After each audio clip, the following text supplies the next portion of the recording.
Today I was travelling to my parents' holiday home caravan, which is down near Hastings. And it's a trip I've made before in various different ways. I know the different stations to go to and how to get there, and I had my trip planned.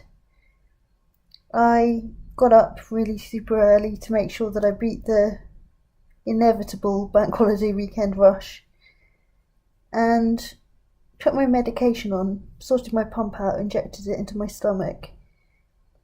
And just as I was about to leave, I had everything packed. It started beeping and it had a message come up saying there was a blockage.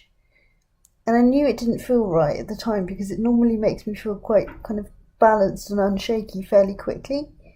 And it didn't. I still felt shaky afterwards.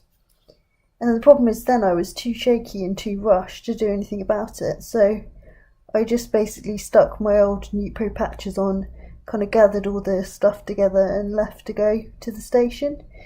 The problem I have now is that actually the Nupro patch isn't really strong enough now. They've increased my dose so that I'm on the apomorphine pump. So I get foot cramps and I'm incredibly shaky. So I got an Uber to the station, but as I was travelling there I was really, really wobbly and really struggling, and I thought this is going to be a heck of a journey.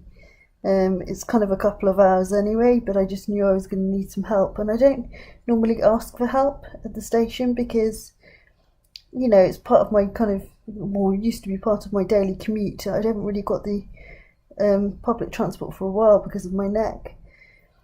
But I got to the place, got to Victoria Station and had to pick my ticket up, and there was a massive long queue, so I missed my train.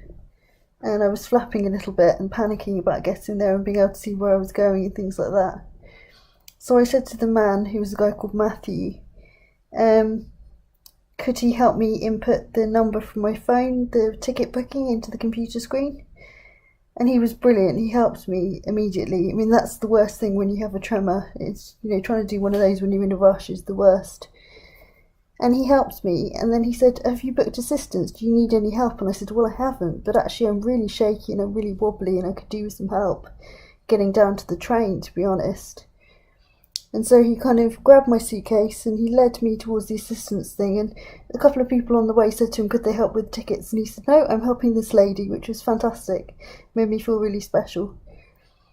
And he dropped me off at the assistance place and told the woman that I needed some help getting down to the train, told her what train time I was on, things like that. And then about 10 minutes before my train, a guy came with one of those cart things and picked me and my bag up and dropped me down to the train. It was fantastic.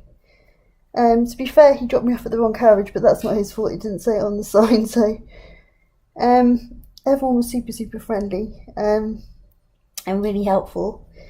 And then when I got on the train, there was probably about 4 different changeovers of staff, and each one came and said hi to me and said, is there anything I can do to help, you know, make your journey more comfortable? Obviously the person before had briefed in that I was in the wrong carriage, that the train was going to split and that I might need some help.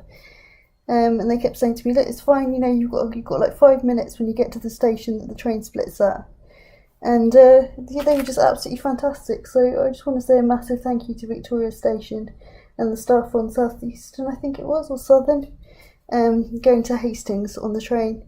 You made my journey, which was incredibly shaky and really worrying for me, an absolute breeze. And you know, I arrived to see my parents and they kind of collected me and took me home safely. But yeah, it was a worry, but I'm glad that I asked for help because I think without it I would have really struggled.